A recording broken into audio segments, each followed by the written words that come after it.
నమస్తే మిత్రులారా, నేను మీ శ్రీనివాస్ చౌహాన్ అడ్వకేట్.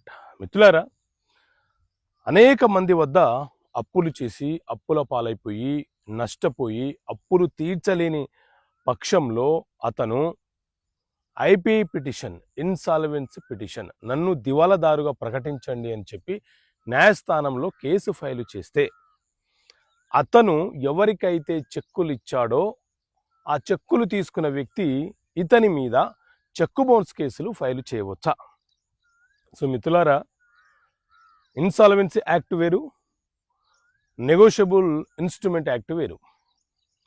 ఈ ఎన్ఐ యాక్ట్ అనేది ఒక సివిల్ లక్షణాలు కలిగినటువంటి క్రిమినల్ కేసు కలిగినటువంటి చట్టం.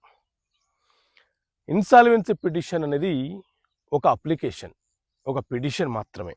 అయితే ఎవరైనా సరే ఒక వ్యక్తి మనకు డబ్బు ఇవ్వాల్సి ఉంది, మన సొమ్ము మనకు తిరిగి చెల్లించడం కోసం మనకు చెక్ ఇచ్చాడు.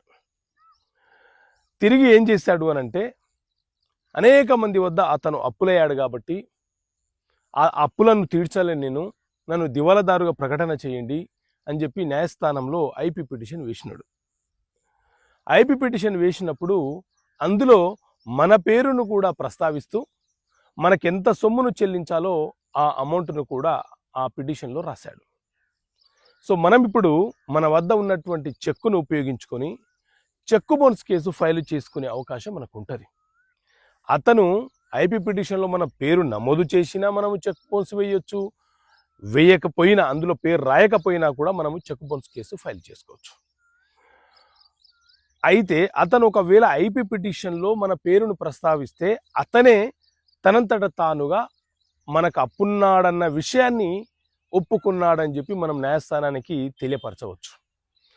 సో చెక్ బౌన్స్ కేసులు వేరు, ఐపీ పిటిషన్కి సంబంధించిన కేసులు వేరు. కాబట్టి ఐపీ పిటిషన్ వేసిన వ్యక్తులు మనకు చెక్ ఇచ్చినా మనము వాళ్ళ మీద చెక్ బౌన్స్ కేసులు వేసుకునే వెసులుబాటు మనకు ఉంటుంది. ఎన్ఐ యాక్ట్ ప్రకారంగా మనం చెక్ బౌన్స్ కేసులు ఫైల్ చేస్తాము.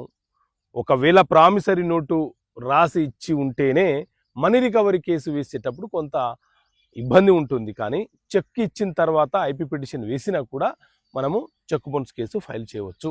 దానికి దీనికి సంబంధమే ఉండదు. ఓకే మిత్రులారా, థ్యాంక్ యూ. జై హింద్.